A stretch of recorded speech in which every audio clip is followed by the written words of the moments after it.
26শে বিধানসভা দোরগোড়ায় এসে গেছে, আর মাত্র 6 মাস বাকি রয়েছে। এই সময় মহাজোট বামফ্রন্ট, কংগ্রেস এবং আইএসএফ এর মধ্যে এটা কি সত্যি ভালো একটা ফল আনবে, নাকি আবার বামফ্রন্ট কংগ্রেসকে ডোবাবে? আজকের এই বিষয়টা নিয়ে একটা বিশ্লেষণ করা যাক। দেখুন, প্রথম নম্বর কথা, বামফ্রন্ট, কংগ্রেস এবং আইএসএফ যদি জোট করে 2026 বিধানসভা নির্বাচনে ভোটে লড়াই করে, তাহলে বিভিন্ন জায়গায় যে সমস্ত সিট রয়েছে সংখ্যালঘু অধ্যুষিত এলাকা, সেই এলাকাগুলোতে প্রপারলি আইএসএফ তাদের সিট চাইবে। সিট চাওয়ার পরে কি হবে, সেই জায়গায় তারা যখন প্রার্থী দেবে, সেই জায়গায় থেকে কিছু সংখ্যক ভোট আইএসএফ পেয়ে যাবে। আপনারা ভালো রকম একবার অ্যানালিসিস করে দেখুন। একে তো আইএসএফ, ইন্ডিয়ান সেকুলার ফল, মাথায় টুপি, মুখে দাড়ি, ফুরফুরা শরীফের গন্ধ, সে নামে মাত্র মুসলিম, আব্বাস সিদ্দিকী, নওশাদ সিদ্দিকীরা, তারা এই নাম যে মুসলিম রয়েছে, এই জায়গা থেকে তাদের প্রভাব প্রতিপত্তি আর মুসলিমদের যে বঞ্চনা করে রাখা হয়েছে, কেন্দ্র সরকার যেভাবে একের পর এক আইন চাপিয়ে দিচ্ছে এবং এই রাজ্য সরকার মুসলিমদের যেভাবে বঞ্চনা করছে, সেই বিষয়গুলো নিয়ে মাইকে উঠেও বা সভা সমাবেশে সমস্ত মুসলিমদেরকে বোঝাবে। দিন শেষে একটাই কথা বলে আসবে, তোমাদের যদি এই প্রবলেমগুলো থেকে সুরাহা পেতে হয়, তাহলে অবশ্যই তোমরা আইএসএফ এর দিকে রাজনৈতিকভাবে একবার ভোট দাও। যদি রাজনৈতিকভাবে আইএসএফ ক্ষমতা পায়, তাহলে কিন্তু আগামী দিন মুসলিম কমিউনিটির যে প্রবলেমগুলো রয়েছে সেগুলো ঠিক করে দেবে, বা মুসলিমদের যে বঞ্চনা সেগুলো তারা সুরাহা করার চেষ্টা করবে। তাহলে একটা জিনিস এখন পরিষ্কারভাবে বলা উচিত, যদি বামফ্রন্ট, কংগ্রেস এবং আইএসএফ জোট হয়, বামফ্রন্টের যে ভোট দিনের পর দিন কমে গেছে, আজও পর্যন্ত গ্রাম অঞ্চলের এমনও কিছু মানুষ রয়েছে যারা মুসলিম থেকে উঠে আসা, কিন্তু তারা বৃদ্ধ মানুষ, তারা মুখে হয়তো দাড়ি রাখতে পারে না, ধুতি পরে, বা বিভিন্ন রকম ক্যাটাগরির মানুষ। এই সমস্ত মুসলিম মানুষগুলো ব্রিগেডে যখন বামফ্রন্টরা সমাবেশ করে, দিন শেষে যাই করুক, সমস্ত লোকের চোখ ফাঁকি দিয়ে, নেতা কমরেডদের চোখ ফাঁকি দিয়ে এলাকায় যাতে শান্তি শৃঙ্খলা বজায় থাকে, তারপরেও তারা ব্রিগেডে চলে যায়। কারণ একটাই, দিন শেষে তারা সেই রাজনৈতিক দলের মতাদর্শটাকে দিন থেকে ভালোবাসে। কারণ দীর্ঘ 34 বছর বামফ্রন্ট যে ক্ষমতায় ছিল, তারা সেই দলকে পুরোপুরিভাবে চেয়েছিল এলাকার উন্নতি, ডেভেলপমেন্ট, বা সেই সাথে সাথে শিক্ষা, চাকরি, সেই সাথে শিল্প, যে জিনিসগুলো বামফ্রন্টের একটা জোয়ার নিয়ে এসেছিল, সেই জিনিসগুলো তাদেরকে ভাবায়, তাদেরকে ভালোবাসার জায়গায় রেখেছে। কিন্তু যখন আইএসএফ এবং বামফ্রন্ট জোট করে দেয়, যখন আমরা দেখেছি সংখ্যালঘু অধ্যুষিত এলাকায় আইএসএফ প্রার্থী দিয়ে দেয়, সেই জায়গায় এই বামফ্রন্টের মানুষগুলো পুরোপুরিভাবে ভোটগুলো আইএসএফকে দিয়ে দেয়। কিন্তু যে জায়গায় আইএসএফ রয়েছে, কিন্তু তারা বামফ্রন্টকে মেনে নিতে চায় না, কারণ বহু রকমের প্রবলেম রয়েছে। সুতরাং দিন শেষে বামফ্রন্টের যে ভোটটা ছিল, মৌলবাদ, মাথায় টুপি দেয়া, এই সমস্ত জিনিসের পরেও কিন্তু আব্বাস নওশাদ পেয়ে যাচ্ছে বামফ্রন্টের ভোট। কিন্তু আইএসএফ সদ্য নতুন গজিয়ে ওঠা একটা রাজনৈতিক দল, তাদের তেমন ভোট বা জনসমক্ষে ভালো রকম একটা দীর্ঘদিনের ভোটার বা ভোটের অভিজ্ঞতা নেই, তাদের ভালো ভালো মুখও নেই। এমনকি আব্বাস নওশাদ ছাড়া আইএসএফের তেমন কোনো মুখও নেই। অন্য জায়গা থেকে মানুষরা যে তাদেরকে ভোট দেবে বা বামফ্রন্টকে ভোট দেবে, সেরকম তো দেখাও যায় না।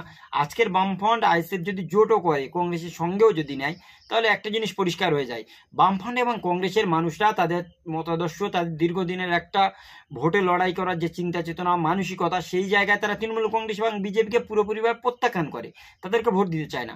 তারা দেয় কাকে? আইএসএফকে। কিন্তু আইএসএফ নতুনভাবে রাজনৈতিক একটা দল, তাদের তেমন জনসমর্থ নেই, সংখ্যালঘু এলাকা বাদ দিয়ে অন্য এলাকায় তো তাদের নেই। আর ফেস ভ্যালু, একটা প্রার্থী হতে গেলে তাদের যে ফেস ভ্যালুর দরকার, সেই জিনিসটা অনলি ফর নওশাদ ছাড়া তেমন কারণ নেই। সুতরাং এই জায়গায় থেকে আমরা ভালো রকমভাবে দেখি যে সংখ্যালঘু কিছুটা ভোট বা আইএসএফ কিছুটা ভোট নেই যে বামফ্রন্ট বা কংগ্রেসকে দিয়ে দেবে, সেরকম জায়গা আমরা তেমনভাবে তৈরি করতে আজ পর্যন্ত দেখিনি। কিন্তু উল্টো সাইডে যে সমস্ত মানুষগুলো বামফ্রন্ট কংগ্রেস করে, তারা তো এক কথায় বললাম যে তৃণমূল কংগ্রেস বা বিজেপিকে ভোট দিতে চায় না, তাই আইএসএফকে দিয়ে দেয়। কিন্তু আইএসএফ করা এমনও কিছু মানুষ রয়েছে যারা দিন শেষে বামফ্রন্ট বা কংগ্রেসকে ভোট দেবে কি দেখে, তারা তো আস্তে আস্তে শূন্যের দিকে নেমে এসেছে, তাদের বিধায়ক নেই, তাদের এমপি নেই। সুতরাং তাদেরকে যে ভোট দেবে, চিন্তা চেতনা করে দেখবে যে আমাদের ভোটটা বেকার হবে, তার থেকে বিজেপিকে রোকার জন্য তৃণমূল কংগ্রেস আমাদের প্রধান হাতিয়ার, সুতরাং বিজেপিকে রোকার জন্য আমরা তৃণমূল কংগ্রেসকে ভোট দিই, এই চিন্তা চেতনা নিয়ে তারা ভোট দেয়। সুতরাং জোট যদি হয়, কিছুটা জায়গা ভালো হলেও কিছুটা জায়গা একটা খারাপ রকমভাবে পরিস্থিতি চলে। সেই সাথে সাথে আর একটা জিনিস আপনাদের মাঝে শেয়ার করা উচিত, বামফ্রন্টের ভেতর থেকে বহু সংখ্যক তরুণদের একটা মুখ রয়েছে, ফেভারিট পলিটিশিয়ান রয়েছে, সেই সাথে তাদের যে বক্তৃতা দেওয়ার ধন ধারণ, নিউজ চ্যানেল বা টিভি চ্যানেলে গিয়ে যেভাবে তারা বক্তৃতা দিয়ে দেয়, মানুষদের যে প্রবলেমগুলো সেগুলো রাজ্য সরকারের বিপক্ষে গিয়ে তুলে ধরে, সেই জায়গাগুলো মানুষের মনে একটা যে জায়গা করে, সেই জায়গাগুলো যে ভোটের ময়দানে এসে পুরোপুরিভাবে কার্যকর হয়, সেই জায়গা কিন্তু আইএসএফ ভালো রকম লুপে নেয়। কিন্তু আইএসএফের যে সমস্ত নেতা বা দায়িত্ববান ব্যক্তিরা বক্তব্য দেয়, আজকের আপনি দেখুন নওশাদ সিদ্দিকী যতক্ষণ বক্তব্য দেবে মানুষরা ততক্ষণ শুনবে না, আব্বাস সিদ্দিকী যতক্ষণ বক্তব্য দেবে সংখ্যালঘু মুসলিম দাড়ি টুপি মাথায় তারা ওয়াজ শুনতে যায়, সমাবেশ শুনতে যায়, তারাও শুনবে। কিন্তু আইএসএফের যে সমস্ত নতুন মুখ রয়েছে, সে হতে পারে বিশ্বজিৎ মাইতি বা অন্যজনা, তাদের বক্তব্য কজনা নেয়? তাদের এলাকা বা তাদের বাড়ির লোকেরা হয়তো তাদের বক্তব্য শোন না। সুতরাং এই সমস্ত মানুষরা যদি না ফেস ভ্যালু তৈরি করতে পারে, বামফ্রন্টের প্রচুর সংখ্যক মুখ রয়েছে, ফেস ভ্যালু রয়েছে, সে হতে পারে মোহাম্মদ সেলিম, বিমান বসু, সেই সাথে সুজন চক্রবর্তী, সায়ন, সেই সাথে আছে মীনাক্ষী মুখার্জি, দীপশিতা ধর, প্রতীকুর রহমান, সৃজন ভট্টাচার্য, এরকম করে যত তরুণ থেকে শুরু করে নবীন এবং প্রবীণদের একটা সমন্বয় করে যে রাজনৈতিক দলটা রয়েছে, সেই রাজনৈতিক দলের প্রচুর তাবর ভালো বক্তব্য দেওয়া মানুষ রয়েছে, তাদের কথাগুলো মানুষ শোনে। সুতরাং আইএসএফের তাবর বক্তা বা সেরকম ফেস ভ্যালু নেই, only for to Abbas Siddiqui, Naushad Siddiqui, এদের ফেস ভ্যালু ছাড়া অন্য কোনো মানুষ যখন বক্তব্য দেবে, তাদের কথাগুলো শুনে কিসের জন্য বামফ্রন্টকে ভোট দেবে, এই জিনিসটা একটা ভাবার দরকার। সেই সাথে কংগ্রেসের মতো জায়গায় আজকে দেখুন, কংগ্রেস এই রাজ্য বা এই দেশে প্রচুর একটা প্রাক্তন রাজনৈতিক দল, কিন্তু দিন শেষে সেই কংগ্রেসটা পুরোপুরি শেষ হতে আছে অধীর রঞ্জন চৌধুরীর জন্য। অধীর রঞ্জন চৌধুরী সত্যি কথা মুর্শিদাবাদ এবং মালদার মতো জায়গায় দীর্ঘদিন একজন এমপি থাকার পরেও সেই এলাকার ডেভেলপমেন্ট আমরা করতে পারিনি, সেই এলাকায় ভালো একটা শিল্প কলকারখানা তৈরি করতে পারিনি, সেই এলাকার মানুষরা সব থেকে বেশি পরিযায়ী শ্রমিক, সেই এলাকার মানুষ আজকের সব থেকে বেশি লাঞ্ছিত, সব থেকে বেশি বঞ্চিত, সেই এলাকার মানুষরা আজকের পদ্মা নদীর পাড়ে এই তরাই নদী থেকে যে ভাঙন হয়ে মানুষদের দীর্ঘদিনের যে প্রবলেমগুলো চলছে, এগুলোর জন্য যদি সত্যি প্রবলেম থাকে, সেটা অধীর রঞ্জন চৌধুরী। আজ নয় এখানে তৃণমূল কংগ্রেস ক্ষমতায় রয়েছে, কিন্তু বিগত অনেক বছর ধরে সেখানে বামফ্রন্ট বা কংগ্রেসরা ক্ষমতায় ছিল।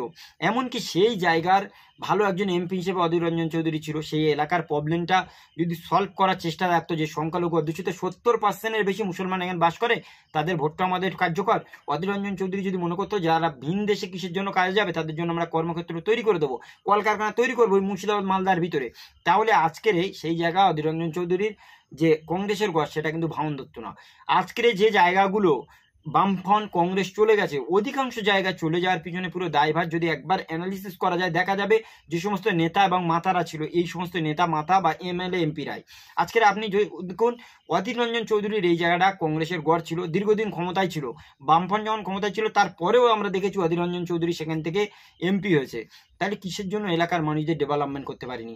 আজকে সে জায়গা খলিলুর রহমান, ইউসুফ পাঠান, নতুনভাবে তারা সেখানে যখন সংসদ দায়িত্ব পেয়েছে, তেমনভাবে ডেভেলপমেন্ট হয়নি। আমরা নিজেরা সেই জায়গাগুলো ভালো রকম ঘুরে এসেছি, আসার পরে আমাদের মনে হয়েছে যে সত্যি এখনো মালদা এবং মুর্শিদাবাদের কিছু অঞ্চলে প্রচুর সংখ্যক কাজের দরকার। সেই এলাকার মানুষরা বাড়িতে 100-র ভেতরে 70% মানুষ ভিন রাজ্যে কাজে চলে যায়। তাহলে কিসের জন্য? আজকের অন্য রাজ্যে যে সমস্ত জায়গা রয়েছে বা অন্য জেলা রয়েছে, সেই জায়গায় কিছু জায়গায় তো কর্মক্ষেত্র তৈরি করা হয়েছে, কিন্তু সেই জায়গাগুলো আজও পর্যন্ত কর্মক্ষেত্র তৈরি করা হয়নি মালদা মুর্শিদাবাদের মতো জায়গা। সেই সাথে আজকের দেখুন, এই যে জোট হওয়ার কথা বারংবার বলা হচ্ছে, যে সিপিআইএম, কংগ্রেস, আইএসএফ জোটটা হলে কি হবে, কিছু সংখ্যক মানুষের কাছে প্রচারের আলো এসে একটা কথা বলা যাবে যে দেখো জোট রয়েছে মানে তিনটে যে রাজনৈতিক দলের ভোট রয়েছে, সমস্ত কিছু যে প্রার্থী হবে তাদেরকে দেওয়া যাক। কিন্তু আমরা আগের 2021 বিধানসভা নির্বাচনে কি দেখেছিলাম, যেখানে সংযুক্ত মোর্চা জোট করা হয়েছে, কিন্তু ব্রিগেডের মতো জনসভাতে দেখেছিলাম অধীর রঞ্জন চৌধুরী যখন বক্তব্য দেয়, আব্বাস সিদ্দিকী স্টেজে আসার সময় বিমান বসু কি বললেন, যে অধীর বাবু আপনি কিছুক্ষণ বক্তব্য বন্ধ করুন, আব্বাস সিদ্দিকী বলবে, তারপর আপনাকে বলতে হবে। তাহলে এই যে একটা নেতাকে বড় করে আরেকজনকে হেয় প্রতিপন্ন করা, ছোট করে দেয়া, এই জায়গায় যে একটা জোট ছিল, যে ফাটল ধরার পরে আরো কি দেখলাম, কংগ্রেস এবং আইএসএফের ভিতরে একটা দ্বন্দ্ব বেঁধে গেছে। এমনও কিছু জায়গায় কংগ্রেসটা প্রার্থী দিয়েছিল 2021 বিধানসভায়, কিন্তু সেই জায়গায় আইএসএফ ও প্রার্থী দিয়েছিল। সুতরাং ভোট আইএসএফের ভোট আইএসএফ পেয়েছে, বামফ্রন্টের ভোট বামফ্রন্ট, কংগ্রেসের ভোট কংগ্রেস। আমরা জানি সংযুক্ত মোর্চা বা একটা জোট হলে সমস্ত রাজনৈতিক দল এক জায়গা ভোট দেয়, কিন্তু এরা প্রার্থী নির্ণয়ের ক্ষেত্রে এতটাই কাঁচা কাজ করেছিল। অতীতে দেখেছিলাম বামফ্রন্ট তারা যে প্রার্থীগুলো দিয়েছিল ভালোই দিয়েছিল, খারাপ বলবো না, কিন্তু কংগ্রেসের যে প্রার্থীগুলো দিয়েছিল অনেকের নাম আমরা জানতাম না। আর আইএসএফ সদ্য নতুন ব্যাঙের ছাতার মতো গজিয়ে ওঠা একটা নতুন রাজনৈতিক দল, তাতে এমন প্রার্থী দিয়েছিল যে প্রার্থীদের নাম দেয়ালে লেখনের আগে তার গ্রামের লোক, তার এলাকার লোকও তাদেরকে চিনত না, তাহলে এরকম প্রার্থীদের দিয়ে কিভাবে মানুষ ভোট করাবে, কিভাবে তাদেরকে ভরসা করে ভোট দেবে? আজকের আপনি দেখুন হাড়োয়ার মতো জায়গা কুতুবুদ্দিন ফাতিহি, তার আগে কিন্তু আরেকজনের সেখানে দেয়াল লিখে নিয়েছিল আইএসএফ এর, মানে একজন টিকিট পেয়ে গেছে, তার নামে দেয়াল লেখা কমপ্লিট। পরবর্তী সময় আবার কি বলা হলো, তাকে প্রার্থী দেওয়া হবে না, কুতুবুদ্দিন ফাতিহিকে প্রার্থী দেওয়া হবে। সুতরাং এই যে জিনিসটা আইএসএফ এর যে কাঁচা গাছগুলো তারা করে, প্রথমে তারা একটা প্রার্থী দিচ্ছে, সে প্রার্থীকে চেঞ্জ করে আর এক প্রার্থী দিয়ে দিচ্ছে, সেই সাথে সাথে এমনও কিছু জায়গা যাদের কোনো নাম নেই, একখানি সিট নিয়ে নেওয়া। আইএসএফ, কংগ্রেস এবং বামফ্রন্ট যখন সিট ভাগাভাগি হয় তখন আইএসএফ গিলে যে আমাদের প্রচুর একটা জনসমর্থ আছে, আমাদের প্রচুর সংখ্যালঘু ভোট রয়েছে, সুতরাং আমাদেরকে বেশি রকম সিট দিতে হবে, ভালো ভালো জায়গা প্রার্থী দিতে হবে। ভালো কথা, আইএসএফ প্রার্থী দিক, সমস্ত জায়গায় দিক, বেশি বেশি জায়গা দিক, কিন্তু তাদেরকে ফেস ভ্যালুওয়ালা ভালো ভালো দেখে তো একটা প্রার্থী দিতে হবে, যাদের ফেস ভ্যালু নয়, যাদেরকে কেউ চেনে না, তার এলাকার লোক চেনে না, সেরকম লোক যদি প্রার্থী দেয় তাহলে কজনা ভোট দেবে তাদেরকে?